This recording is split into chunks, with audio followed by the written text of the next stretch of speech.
ओम नारायण नारायण नारायण नारायण। सब मित्रों को राम राम, सबका स्वागत है दोस्तों। कैसे आप सब। तो दोस्तों आज 11 अप्रैल को बड़ी मियां छोटी मियां थिएटर में रिलीज हो गई है, जिसके को राइटर और डायरेक्टर है अली अब्बास जफर। फिल्म में अक्षय कुमार, टाइगर श्रॉफ, पृथ्वीराज सुकुमारन, मानुषी छिल्लर, अलाय एफ, रोनित रॉय आदि आदि मुख्य भूमिका में है और सोनाक्षी सिन्हा का इसमें एक गेस्ट अपीयरेंस है। फिल्म कुल मिलाकर 2 घंटे और 43 मिनट की है। जैसे कि सुबह मैंने मैदान के रिव्यू में आप सबको बताया था, रिव्यू शूट करने के तुरंत बाद में आज बड़ी मियां छोटी मियां देखने के लिए गया था। मतलब फर्स्ट डे फर्स्ट शो ही मैंने इसका देखा। हिंदी 2D में मैंने इसे देखा है, 3D में नहीं देखा। हर बार जब भी ऐसी कोई फिल्म ज़बरदस्ती जिससे 3D में रिलीज़ किया जाता है तो मैं 3D में देखता हूँ ताकि मैं एक्सपीरियंस शेयर कर सकूँ आप सबके साथ में। पर पिछले काफ़ी लंबे समय से हम देख रहे हैं कि ऐसा जिन फिल्मों को ज़बरदस्ती 3D में रिलीज़ किया जाता है जिसका कोई मतलब नहीं होता, उनका 3D वैसे भी खराब ही होता है और ऊपर से सर दर्द होना, चश्मे के ऊपर चश्मा पहनना। तो मैंने सोचा छोड़ो 2D में ही देखते हैं। वैसे भी कोई फ़ायदा होता नहीं है 3D में देखने का। अब फिल्म कैसी लगी उससे पहले थोड़ा सा इसके टिकट बुकिंग एक्सपीरियंस के बारे में मैं आपको बताता हूँ। देखिए लगभग पिछले हफ्ते ही मतलब कुछ दिन पहले ही इसकी एडवांस बुकिंग शुरू हो गई थी। मैंने बुक माई शो पर चेक किया, देखा कि 10 अप्रैल के भी सुबह के शोज दिख रहे थे। पर फिर पता नहीं बाद में क्या हुआ, 10 अप्रैल शाम से रिलीज़ करने का निर्णय लिया गया। फिर शाम के शोज़ दिखने लग गए 10 तारीख के। फिर अचानक से पता नहीं 11 अप्रैल की डेट फिक्स की गई कि 11 अप्रैल से फिल्म रिलीज़ होने वाली है। तो फिर मैंने 11 अप्रैल का सुबह का शो बुक कर लिया था। फिर मैंने कल ही बुक माई शो पर जाकर के मैं देखता हूँ, मेरा जो सुबह वाला शो था वो दिख ही नहीं रहा था। मतलब जहाँ पर मैंने बुक किया था ना, वो बुक माई शो पर शो ही नहीं दिख रहा। मुझे लगा यार ये क्या हो गया, मैंने तो सुबह का बुक किया था, वो शो ही नहीं दिख रहा है यहाँ पर। फिर कुछ घंटे के बाद में मैंने दोबारा जाकर के देखा तो मेरा शो तो दिखने लग गया वहाँ पर वो पूरा का पूरा टिकट सोल्ड आउट दिख रहे थे। और साथ में ही 2-3-4 और शोज़ थे, मतलब जहाँ पर मैं देखने के लिए गया था इसे, 3-4 और शोज़ ऐसे पूरे के पूरे टिकट्स उनके सोल्ड आउट दिख रहे थे। मुझे लगा यार ये शो दिख नहीं रहा था, फिर दिखने लग गया। फिर अचानक से सारे के सारे टिकट सोल्ड आउट दिख रहे हैं, पता नहीं क्या है। थोड़ा सा मन में डर था कि यार पता नहीं शो कैंसिल वगैरह तो नहीं हो गया है। कई बार देखते हैं ऐसा हम कि पता नहीं वो ऊपर से ये नहीं आया, मतलब डाउनलोड नहीं हुई फाइल या KDM का प्रॉब्लम, कुछ ना कुछ तो कई बार ऐसा होता है। तो मुझे वही डर था कि यार इसका भी कहीं शो कैंसिल ना हो जाए। पर मैं जब गया तो देखा कि हाँ भाई शो तो हो रहा था। फिर अंदर जा कर के देखता हूँ तो मुश्किल से 20 से 25% ही केवल ऑक्यूपेंसी थी। मतलब टिकट सोल्ड आउट दिख रहे थे, पर पता नहीं क्या कारण था इसके पीछे। चलिए अब जो भी कारण हो आगे बढ़ते हैं, बात करते हैं बड़े मियाँ छोटी मियाँ के बारे में। सबसे पहले संक्षेप में थोड़ा सा मैं आपको इसकी कहानी बताता हूँ। तो एक साइको साइंटिस्ट है, रोबोटिक इंजीनियर या रोबोटिक साइंटिस्ट जो भी कहना है कह सकते हैं। कबीर नाम है इसका, पृथ्वीराज सुकुमारन ने एक कैरेक्टर प्ले किया है। तो अब कबीर को भारत से बदला लेना है। स्पेसिफिक अगर बताऊं तो भारतीय सेना से बदला लेना है। भारतीय सेना में भी अगर बिल्कुल स्पेसिफिक में बताऊं तो फिरोज और राकेश से, यानी बड़े मियाँ और छोटी मियाँ से। फिरोज का कैरेक्टर प्ले किया है अक्षय कुमार ने और राकेश का कैरेक्टर प्ले किया है टाइगर श्रॉफ ने। तो स्पेसिफिक इन दोनों से कबीर को बदला लेना है। अब इसके पीछे क्या कारण है, मतलब भारत से वो क्यों रिवेंज लेना चाहता है, स्पेसिफिक भारतीय सेना से, भारतीय सेना में भी फिरोज और राकेश से ही वो क्यों बदला लेना चाहता है, ये जानने के लिए आपको फिल्म देखनी पड़ेगी। वैसे फिल्म नहीं भी अगर आप देखो तो ट्रेलर भी देख लेंगे तो भी पता चल जाएगा इसके पीछे क्या कारण है। मतलब अब ये जो बहुत ही इंटेलिजेंट ऐसा ये रोबोटिक साइंटिस्ट इंजीनियर जो भी है, तो उसकी खोज को भारतीय सेना नकार देती है। नहीं चाहिए तुम्हारी ये रोबोट्स हमें भारतीय सेना में। ये तो हमने ट्रेलर में ही देख लिया था, तो वही इसके पीछे का रीज़न भी है। मतलब जो बात आपको पता ही है ऑलरेडी, उसको ज़बरदस्ती 2.25 घंटे तक उन्होंने जो खींचा है, तो ज़बरदस्ती खींचने को अगर आप मतलब देखना चाहे तो देख सकते हैं। अब देखिए ये जो कंसेप्ट है इस फिल्म का, इस पर ऑलरेडी आपको ढेर सारा कंटेंट देखने को मिल जाएगा। हॉलीवुड में भी कई सारी फिल्में बनी हुई है और भी बहुत सारी फिल्में आपने भी देखी होंगी। तो प्रॉब्लम ये नहीं कि सिमिलर कंसेप्ट पर फिल्म उन्होंने बनाई है, बात है प्रेजेंटेशन की। कहानी को आप कैसे प्रेजेंट कर रहे हैं, कैरेक्टर्स को कितना आप लाइकेबल बना रहे हैं, कितना दर्शकों को उनके साथ में जोड़ पा रहे हैं, उनके इमोशंस के साथ में आप कितना जोड़ पा रहे हैं, ये बात सबसे महत्वपूर्ण होती है। एक ही कंसेप्ट पर 50 क्या हज़ारों फिल्में भी बन सकती है। पर बात करें बड़ी मियाँ छोटी मियाँ की, तो इसके शुरुआत के 2 मिनट में ही आप अपना दम तोड़ देंगे। आपके अंदर से निकलेगा कि भाई बस करो यार, नहीं देखना मुझे इसके आगे आप, मतलब क्या चल रहा है, क्या मजाक चल रहा है। इतने घटिया डायलॉग्स, इतनी घटिया एक्टिंग, इतना क्रिंज, टॉर्चर, ये 2 शब्द इसके लिए बिल्कुल परफेक्ट है इस फिल्म के लिए। किसी भी कैरेक्टर के साथ में हम कनेक्ट नहीं हो पाते, जुड़ नहीं पाते, और ओवरऑल जो स्क्रीन प्ले है, कहानी को उन्होंने जिस प्रकार से प्रस्तुत किया है, प्रेजेंट किया है, बस देखने का ही मन नहीं होता भाई। मतलब मजाक चल रहा है क्या ये।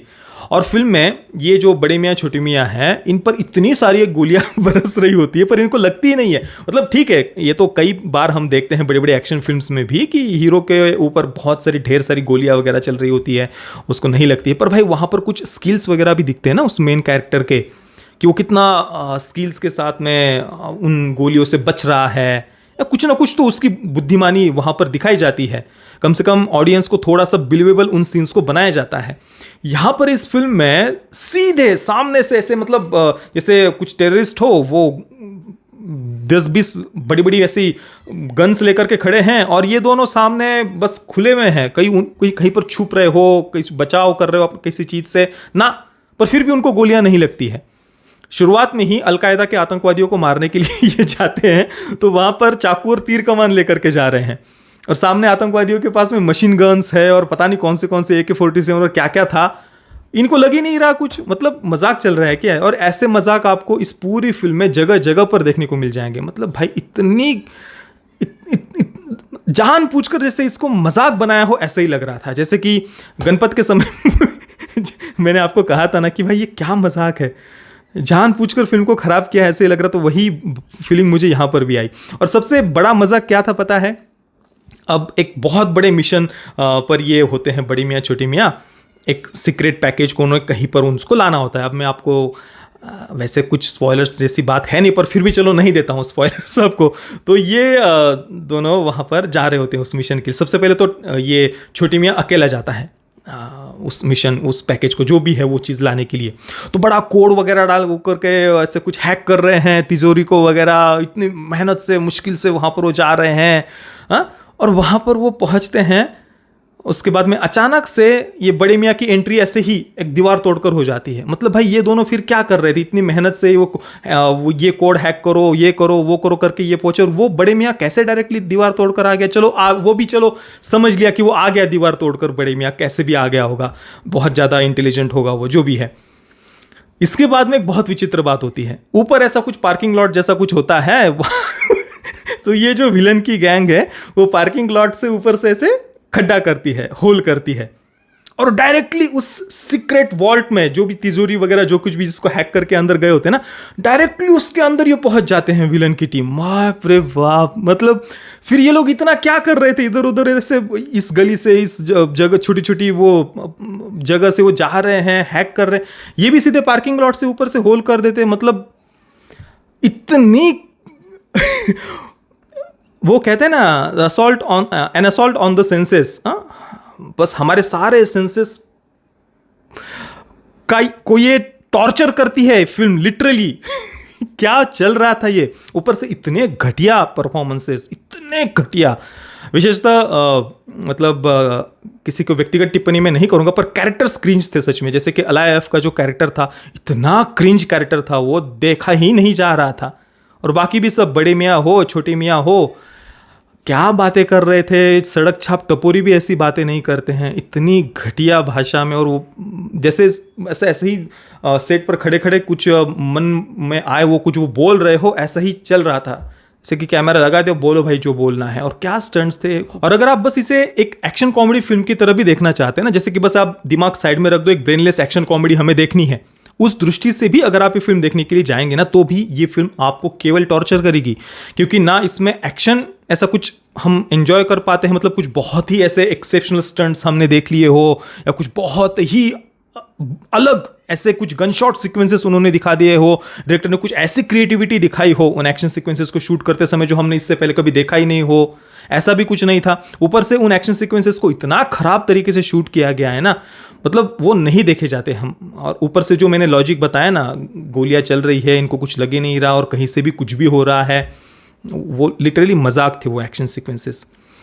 और बात करें कॉमेडी की, तो जो बड़े मियाँ और छोटी मियाँ इन दोनों के बीच के जो कुछ भी उन्होंने ऐसे ज़बरदस्ती कुछ ह्यूमर डालने का जो प्रयास किया है, भाई हंसना तो बहुत दूर की बात, हमें हमारे ही अपने आप के बाल नोचने का मन होता है कि भाई मतलब ऐसे कौन बात करता है, और क्या इसमें क्या सोचकर उन्होंने ये डायलॉग्स लिखे हैं, और कैसे लगा भी कैसे उन्हें कि इस पर ऑडियंस हंस सकती है।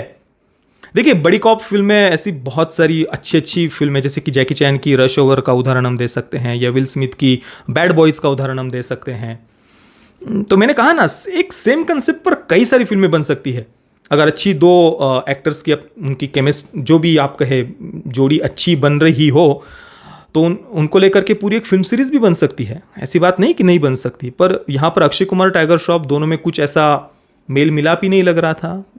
कोई दोनों में ऐसी फ्रेंडशिप, कोई इमोशंस जगा ही नहीं पाती फिल्म हम उन दोनों के प्रति हमारे मन में। बस देखकर क्रिंज फील होता है, दोनों की ही तरफ देख करके, उन दोनों कैरेक्टर्स की तरफ देख करके। हर जगह पर ये फिल्म हमें केवल और केवल टॉर्चर करती है। नहीं तो इसी सेम कंसेप्ट पर और भी बहुत सारी अच्छी फिल्में हमने देखी हुई है। बड़ी कॉप फिल्में भी बहुत अच्छी अच्छी आई हुई है, उस पर और भी मैं तो कहता हूँ बन सकती है। रश ओवर या बैड बॉय जैसी क्या फिल्म नहीं बन सकती है? बिल्कुल बन सकती है। पर इनको तो फिल्मों के नाम पर एक तो ज़्यादातर एक्टिविज्म करना होता है, और जब एक्टिविज्म नहीं करते तब ऐसा कुछ कचरा बना करके रख देते हैं, बड़ी मियाँ छोटी मियाँ जैसा, या वो रेस 3 जैसा, या ठग्स ऑफ हिंदुस्तान जैसा, या फिर प्रोपेगेंडा के लिए तो इनके पास यही पठान जवान वगैरह ऐसे कुछ वो बनाते रहते हैं। कुछ नॉर्मल ऐसी एंटरटेनिंग फिल्में बना ही नहीं सकते। तो या तो एकदम बिल्कुल कचरा बनाएंगे, और या फिर कुछ एक्टिविज्म इनका, कुछ प्रोपेगेंडा वगैरह चलता रहता है। चलो यार, मतलब अब इससे ज़्यादा और क्या बताऊं, प्योर टॉर्चर थी बस ये फिल्म। पता नहीं, मैं तो मैं कम से कम किसी को सजेस्ट नहीं कर सकता, बाकी हर एक की अपनी अपनी मर्जी है। मैं बड़े मियाँ छोटी मियाँ को दूंगा 2 आउट ऑफ 10 स्टार्स। ये 2 स्टार्स भी बस प्रोडक्शन वैल्यू अच्छी थी, बस। बाकी तो और किस चीज़ की प्रशंसा करूं, मुझे तो इसमें कुछ भी नहीं लगा भाई प्रशंसा करने जैसा। पेरेंटल गाइडेंस की बात करें तो फिल्म में कोई सेक्स, न्यूडिटी वगैरह नहीं है। और बात करें, थोड़े बहुत ऐसे कुछ डबल मीनिंग जोक्स आपको देखने को सुनने को मिल जाएंगे इसमें। बाकी मैं तो वैसे भी किसी को इसे रेकमेंड कर ही नहीं रहा। बाकी जिन मित्रों ने इसे देखा है, आपका अनुभव कैसा रहा मुझे अपने नीचे कमेंट में अवश्य बताना। ये वीडियो देखने के लिए आप सभी मित्रों का बहुत बहुत धन्यवाद। जय श्री राम, वंदे मातरम।